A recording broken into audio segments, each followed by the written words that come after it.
এই ক্ষতি এই জাতি পোষাতে পারবে না। ওনার একটা মহাকালের প্রস্থান হলো এবং ওনার যে জীবন সংগ্রাম বাংলাদেশের জীবন সংগ্রামের সাথে মিশে আছে।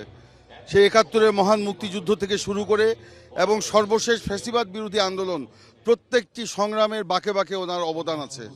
ওনার নীরব এবং সরব অবস্থান। উনি বাংলাদেশের প্রথম নারী মুক্তিযোদ্ধা।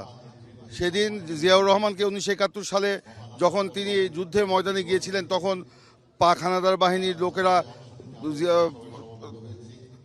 সে অস্ত্রাগারের চাবি দিতে গিয়েছিল বেগম খালেদা জিয়ার নির্দেশে। সে বাংলাদেশের স্বাধীনতা যোদ্ধা সৈনিকরা সেই চাবি দেয় নাই। সেই দিন থেকে তিনি মুক্তিযুদ্ধের সংগ্রাম শুরু করেছিলেন এবং তার যে জীবন অভিজ্ঞতা, তার যে দক্ষতা, তার যে যোগ্যতা, এই ধরনের অভিজ্ঞতা, দক্ষতা, যোগ্যতা সম্পন্ন রাজনৈতিক নেতা বাংলাদেশে এখন আর নাই। তিনি বাংলাদেশকে স্বৈরাচারের ধ্বংসস্তূপের উপরে গড়ে তুলেছিলেন, ইমার্জিং টাইগার হিসাবে বাংলাদেশকে গড়ে তুলেছিলেন, সংসদীয় গণতন্ত্র ফিরিয়ে এনেছিলেন।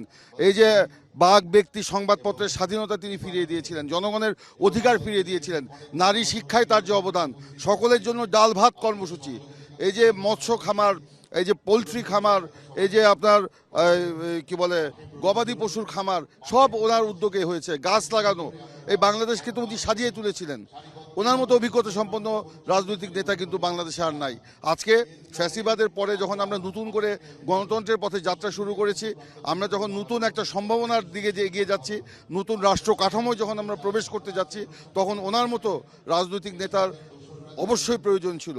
তাই ওনার অভাব পূরণ হবার নয়, তবে ওনার যে অভিজ্ঞতা সেখান থেকে আমাদের শিক্ষা নিতে হবে, ওনার যে দৃঢ়তা সেখান থেকে আমাদের শিক্ষা দিতে হবে। সেগুলো নিয়ে আমাদেরকে সামনের দিকে এগিলেই আমরা ওনার প্রতি যথাযথ সম্মান প্রদর্শন করতে পারবো বলে মনে করি।